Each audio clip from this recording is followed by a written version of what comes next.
আজকালকার কিছু মানুষদের যুক্তি শুনলে অবাক হতে হয়। তারা মনে করে অন্যের প্রশংসা করলে বুঝি নিজেদের মান কমে যায়। কিন্তু সত্যিটা হলো এটাই, অন্যের প্রশংসা করার জন্য একটা বড় মনের প্রয়োজন হয়, যেটা সবার থাকে না। একটা কথা খুব সিম্পল, যোগ্যতা থাকলে মানুষ আজ না হোক কাল তার প্রশংসা করবেই।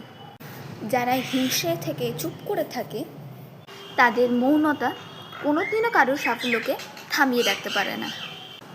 পৃথিবীটা অনেক বড়, তাই এখানে গুণী মানুষদের কদর করার জন্য লোকের অভাব নেই। কারোর চাকরি বা কারোর পরিশ্রমকে খাটো করে দেখাটা আসলেই তাদের নিজ মনের পরিচয়। যারা পরিবারের জন্য ত্যাগ স্বীকার করে মাথা উঁচু করে লড়ছে তারাই আসল বিজয়ী। সেখানে ইংলিশ মিডিয়াম বা অনেক টাকা খরচ করে পড়ার দোহাই দেওয়াটা নেহাতই হাস্যকর যুক্তি।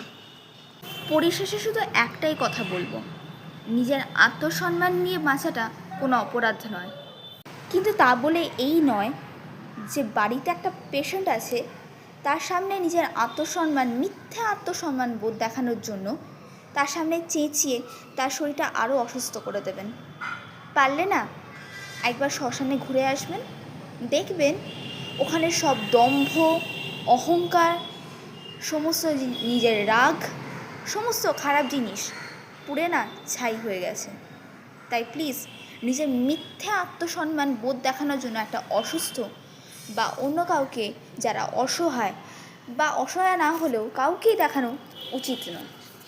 হিংসার না কোনো ওষুধ এখনও তৈরি হয়নি।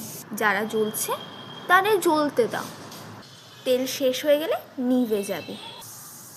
সম্মান আর লাঠি দুটোই তৈরি রাখো, যে যেটা যোগ্য সেটা দেওয়া শুরু করে দাও।